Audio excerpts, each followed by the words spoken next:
Olá, caros alunos, eu vou fazer uma aula rápida aqui para dar início à nossa fala de citologia, certo?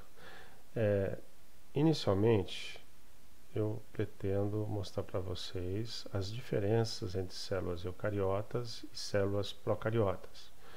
Depois, entre células eucariotas animais e células eucariotas vegetais. Eu já gravei uma aula sobre metabolismo, que vocês podem depois assistir, né? Seria até interessante assistir antes dessa aula que eu vou falar agora. E depois, então, eu vou discutir um pouquinho sobre tamanho relativo, relações superfície-volume, evolução e etc. Tá? Bom, nessa e nas próximas aulas, eu pretendo que vocês reconheçam os diversos tipos de estrutura celular que existem, né? Pelo menos a estrutura básica. Que vocês reconheçam as diferenças entre células procariotas e eucariotas típicas, e as diferenças entre as eucariotas animais e células eucariotas vegetais. E ainda que identifiquem o mínimo que toda célula tem como estrutura. Beleza? Então, eu vou tentar distinguir aqui dois tipos básicos de célula inicialmente, as células procariotas e eucariotas. Eu quero dizer a vocês que essa distinção ela é mais didática, tá? Porque na prática você pode ter várias nuances de células até chegar aqui, beleza?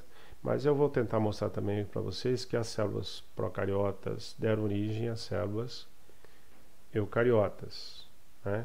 Mostrando um aspecto importante que é a evolução celular. Bom, para começar, eu tinha dito a vocês que a célula é basicamente um saquinho de água, né? Então poderíamos pensar inicialmente assim, ó, a célula procariota e a célula eucariota são saquinhos de água, tá? Uma das principais diferenças entre as células procariotas e eucariotas está no tamanho, tá? Uma célula procariota, em geral, ela é pequenininha comparado com as células eucariotas. Então, por exemplo, as células procariotas variam geralmente de 1 a 10 micrômetros, sendo que tem alguns casos que são até menores, tá? Ou até maiores, mas no geral varia entre 1 e 10 micrômetros. Já as células eucariotas, elas têm de 10 a 100 micrômetros de comprimento. Então, na prática, eu posso dizer a vocês que as células procariotas, em geral, são 100 vezes menores que as células eucariotas, né? Por exemplo, uma célula procariota típica poderia ser, por exemplo, uma bactéria. E uma célula eucariota típica poderia ser uma célula nossa, né? Então, vejam só, as bactérias conseguem invadir as nossas células. Por quê? Porque elas são 100 vezes menores do que as nossas células. Beleza? Por exemplo, quando você sofre uma infecção aí por um gonococo, por exemplo, a bactéria da gonorreia, ela consegue invadir a célula eucariota. Beleza? Causar infecção. Bom, essa é uma diferença marcante entre as células procariotas e eucariotas. As células procariotas são mais simples, menores, né? Veja que eu falei também simples. Por que simples? Bom, vamos pensar então que ela é um saquinho de água, né? Se ela é um saquinho de água, ela tem um saquinho em volta. Esse saquinho em volta eu vou chamar de membrana citoplasmática. Por que membrana citoplasmática? Porque ela envolve essa água, ou melhor, esse gel que está aqui dentro. Certo? A mesma coisa tem aqui, ó. Tem a membrana citoplasmática, né, que envolve esse gel. Esse gel eu vou chamar de citoplasma, tá? Indistintamente, tudo que está aqui dentro eu vou chamar de citoplasma. Aqui também de citoplasma, tudo que está aqui dentro. Por que citoplasma? Porque a palavra plasma não está no sentido físico de plasma, né? Porque em sentido físico de plasma, plasma significa o terceiro estado da matéria, né? Além de sólido, líquido, terceiro ou quarto estado da matéria. Além de sólido, líquido e gasoso, nós temos o estado de plasma, tá? Que aliás caracteriza a maior parte da matéria do universo. Mas aqui não é isso que interessa para a gente. Aqui, plasma está no sentido de gel, tá? Gelatina. Então, olha, eu vou mudar já um pouquinho as coisas. Eu vou chamar essa célula aqui de uma célula gelatinosa, um saquinho de gelatina, tá? E a palavra cito significa célula. Então aqui está no sentido de gel da célula. Tá bom? Nós veremos que, na verdade, o citoplasma se divide em duas partes. A parte praticamente transparente, que é o gel, e as estruturas que tem aqui dentro. Então, se eu somar as estruturas que tem aqui dentro e mais o gel, eu tenho o citoplasma. Beleza? Aqui, quando os cientistas pegaram uma célula eucariota e passaram corante na célula, um certo corante básico se fixou na célula e apareceu uma manchinha colorida. Então eles chamaram isso aqui de manchinha colorida, que quer dizer cromatina, né? A palavra ina significa de natureza de e cromato significa cor. Então aqui está dizendo, substância colorida ou manchinha colorida, beleza? Com o tempo, os cientistas estudando mais essa cromatina, eles descobriram que essa cromatina é formada principalmente de três substâncias, né? De DNA, de RNA e de proteínas, mas principalmente de DNA e proteínas. Tá? O que é o DNA? O DNA é um ácido, que a gente chama de ácido desoxirribonucleico. E o RNA, ácido ribonucleico. Depois a gente vai estudá-los, estudá-los com mais detalhe. Tá? Bom, aqui tem cromatina. Aqui tem muita cromatina, então aparece com uma mancha grande. Tá? Aqui também tem cromatina, só que a cromatina é muito menor. Tá? Então vejam só, como aqui a cromatina é grande, os cientistas descobriram mais uma coisinha, né? Antes de mais nada, aqui em volta dessa cromatina também tem uma membrana. E que aqui não tem membrana. Então essa estrutura toda, os cientistas acabaram chamando de núcleo. Tá? Então, núcleo é essa membrana e mais a cromatina. Essa membrana nós vamos chamar de membrana nuclear ou carioteca. Por que carioteca? Porque a palavra cário significa núcleo e a palavra teca está no sentido de compartimento, bolsa, alguma coisa assim. Então vamos pensar assim, bolsa do núcleo. A sacolinha do núcleo, tá? Ou membrana nuclear, se vocês quiserem chamar assim, né? Então vejam lá, essa célula eucariota, ela apresenta uma carioteca em volta da cromatina. Aqui não apresenta carioteca em volta da cromatina. Então aqui a gente chama de núcleo verdadeiro, porque tem essa carioteca. Veja, a cromatina está isolada, vamos dizer assim, parcialmente do citoplasma, certo? Ela tem um certo isolamento do citoplasma, ela está compartimentalizada, essa cromatina. Lá não, lá na célula procariota, a cromatina está dispersa no citoplasma, tá? Então essa região onde tem mais DNA aqui, a gente costuma chamar de nucleóide, para lembrar o núcleo também. Ou seja, não podemos falar então que a célula procariota não tem núcleo. O que a gente está querendo dizer é que ela não tem essa carioteca que compartimentaliza o núcleo. Beleza? É muito importante isso. Repare, célula procariota tem material nuclear? Tem. Ela só não tem essa compartimentalização. Beleza? Então, daí então vem os nomes, né?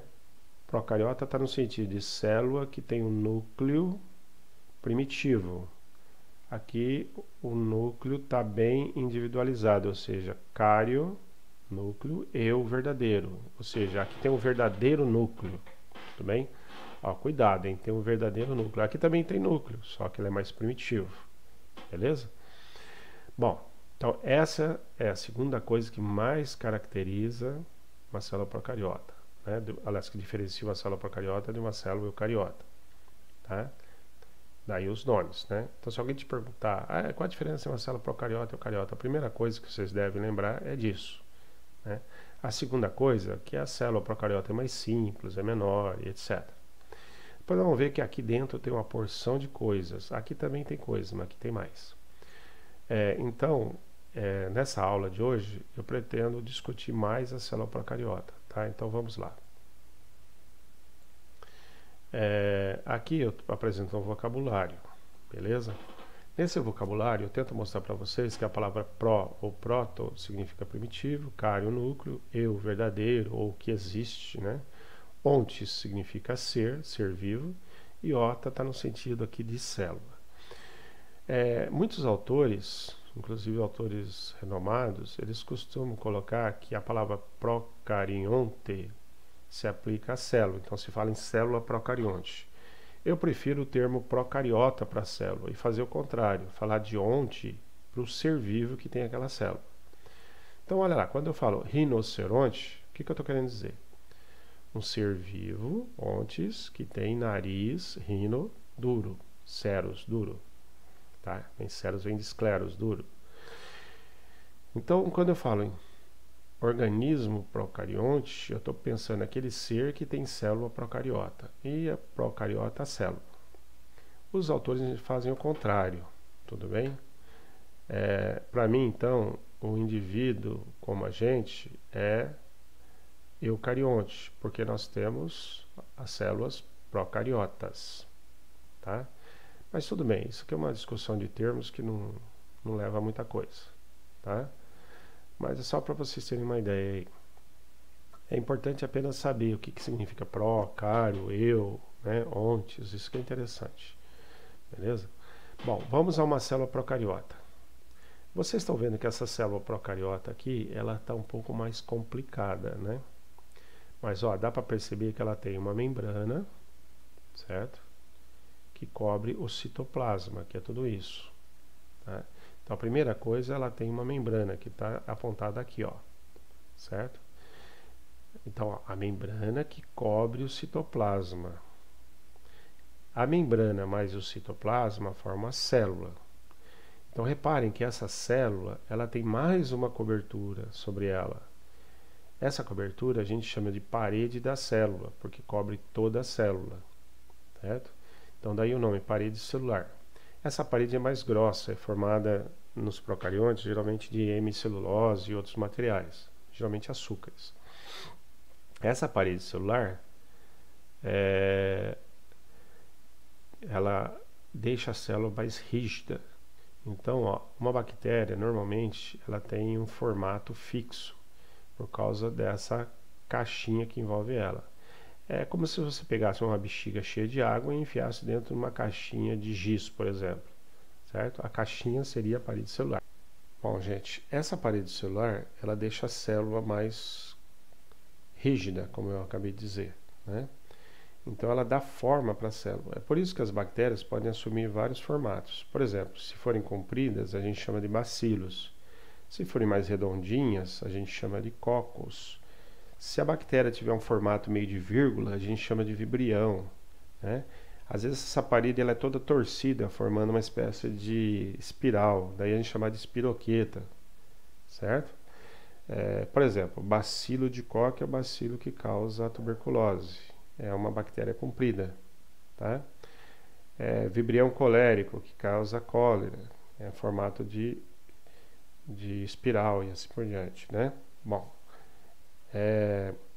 em cima dessa parede celular, a bactéria também possui uma camada de catarro em volta, né? Esse catarrinho eu vou chamar de camada mucilaginosa, porque a palavra muci significa muco, catarro, tá? Isso aqui ajuda a bactéria a navegar, ou melhor, a nadar no meio do material onde ela está, tá? Diminuindo o atrito com o material, tá? Então, contribui para a bactéria se movimentar. Nem todas as bactérias possuem uma camada mucilaginosa dessa forma, beleza? Outra coisa importante que você deve perceber é o seguinte: a bactéria ela é uma célula, ela faz um metabolismo, faz as reações químicas.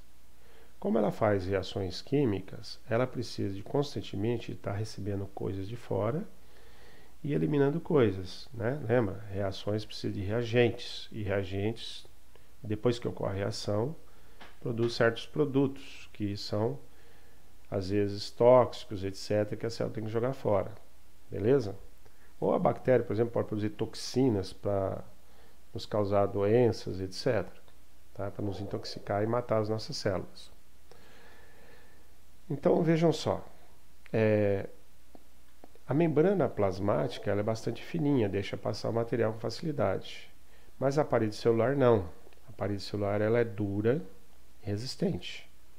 Bom, se ela é dura e resistente, como é que o material sai daqui da célula, né? Bom, sai por esses pequenos poros, ó, vocês estão vendo? Aqui na parede celular tem poros por onde a membrana e o citoplasma se estendem para fora. Então eu vou chamar esse daqui de extensões do citoplasma. Tudo bem? Ah, uma coisinha. As células procariotas, elas estão presentes ou fazem parte, né? Formam a estrutura das bactérias, de cianobactérias e outras. Claro que existe uma diferença entre cianobactérias e bactérias na estrutura. Não é só isso que está aqui. Mas isso aqui serve como modelo básico para poder entender as duas. Tá? Isso que é importante, vocês tentarem criar um modelinho na cabeça, porque isso aqui é unicelular, é difícil ser visto, né? E quem vê à primeira vista no microscópio também não enxerga muita coisa, beleza? Bom, eu falei a vocês que o citoplasma ele apresenta pequenos órgãozinhos, né, no meio dele aqui, que a gente chama de organelas. E tem a parte líquida.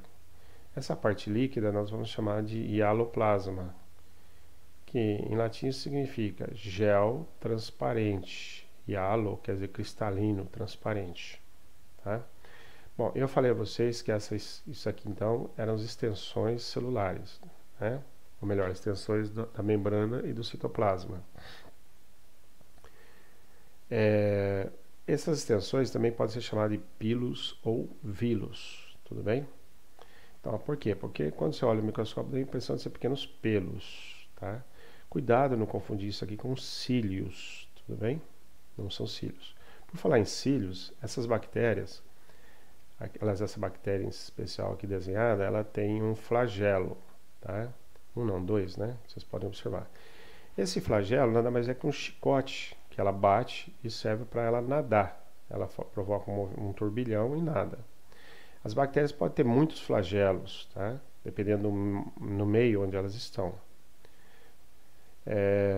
Por exemplo, a Escherichia coli, que é uma bactéria lá do nosso intestino, ela nada no meio das fezes, então ela tem muitos flagelos, ela é muito flagelada, né? Ela é poliflagelada, vamos dizer assim. Por falar em poli, vamos pensar numa outra coisa que tem aqui, ó. Vocês estão vendo essas manchinhas pequenininhas. Essas manchinhas pequenininhas a gente chama de ribossomos. Por que ribossomo? Porque a palavra soma significa corpo e a palavra ribo significa RNA. Ou seja, é um amontoadinho de proteína com RNA, tá? Então, um corpinho de RNA mais proteína. Nas bactérias, esses ribossomos podem estar alinhados, formando um pequeno colar, tudo bem? Ligados por um outro RNA chamado RNA mensageiro. Daí, como eles estão alinhados, eu vou chamar isso aqui de poliribossomos, ou seja, muitos ribossomos, tudo bem? Mas olha lá, soma corpo, ribo, RNA e polis, muitos. Então essa aqui é uma estrutura comum nas bactérias, né? Isso aqui são organelas, tá? Outra organela importante é essa daqui, ó. É uma dobra da própria membrana citoplasmática para dentro. Nesse desenho aqui dá a impressão que é uma dobra da parede celular, mas não é da parede, é da membrana citoplasmática, tá? Essa dobra, ela está ligada ao DNA da célula, tá?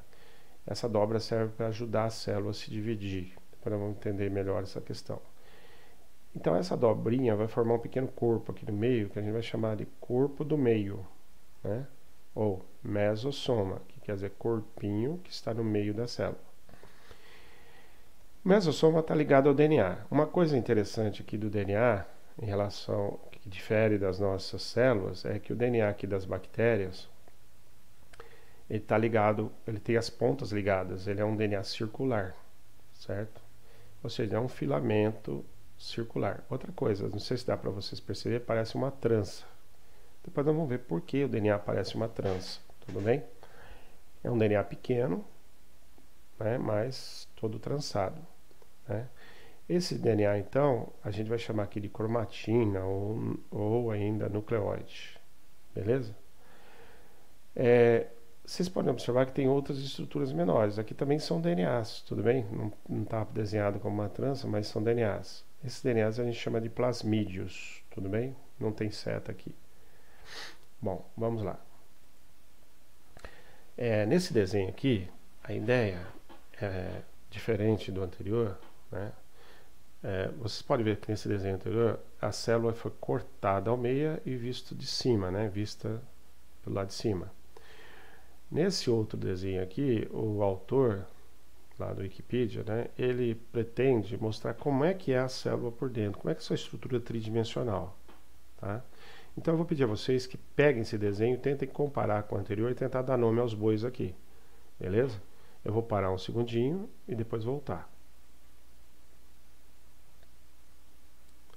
Pronto, eu acho que vocês já devem ter dado os nomes, né? Então olha lá, eu vou começar por aqui, ó. Essa aqui é uma das 3 camadas, né, que recobrem a célula, a camada mais externa, que eu vou chamar aqui então de camada mucilaginosa. Logo abaixo dessa camada tem a parede celular e depois a membrana citoplasmática. Eu espero que seja isso que vocês tenham respondido, né? Aqui vocês estão vendo a parte líquida do citoplasma, então vamos chamar aqui de hialoplasma. Aqui os ribossomos ou poliribossomos, como queiram, tudo bem? Agora reparem, esse desenho aqui está semelhante a esse, só que menor. É o DNA menor. Esse DNA menor eu falei para vocês que se chama plasmídio, beleza? A célula pode apresentar mais de um plasmídio, né? Pode apresentar vários plasmídios. Inclusive elas podem trocar plasmídios entre elas. Daí, quando uma bactéria troca um plasmídio com a outra, ela pode se tornar resistente, tá? É uma das formas que as bactérias têm para se tornarem resistentes a medicamentos e outras coisas. Vocês estão vendo aqui uma extensão do citoplasma, né? Que podemos chamar de pilos também. Repare que nessa célula não foi desenhado o mesossoma, né? Que estaria ligado ao DNA principal aqui. E aqui o flagelo, beleza? Eu vou mostrar esse desenho aqui do jeito que aparece lá no Wikipedia, tá? Eu fiz uma pequena modificação, eu coloquei aqui pedaço DNA e aqui extensões do citoplasma, mas é dessa forma que aparece lá no Wikipedia, tudo bem? Esses dias eu achei um outro desenho e coloquei aqui para vocês verem que é bastante semelhante a esse, né? Também lá do Wikipedia, olha lá.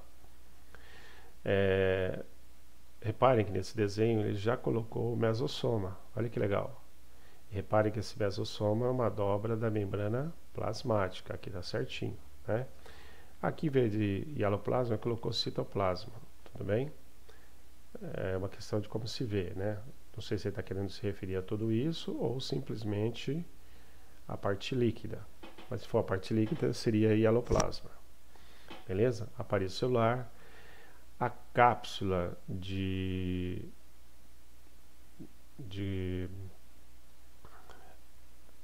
a cápsula de muco, né? Tá? Que está logo acima da parede celular. Repare que a parede celular está desenhada fininha, depois a capa em seguida, beleza? E finalmente o flagelo, né? Bom, era só isso que eu queria falar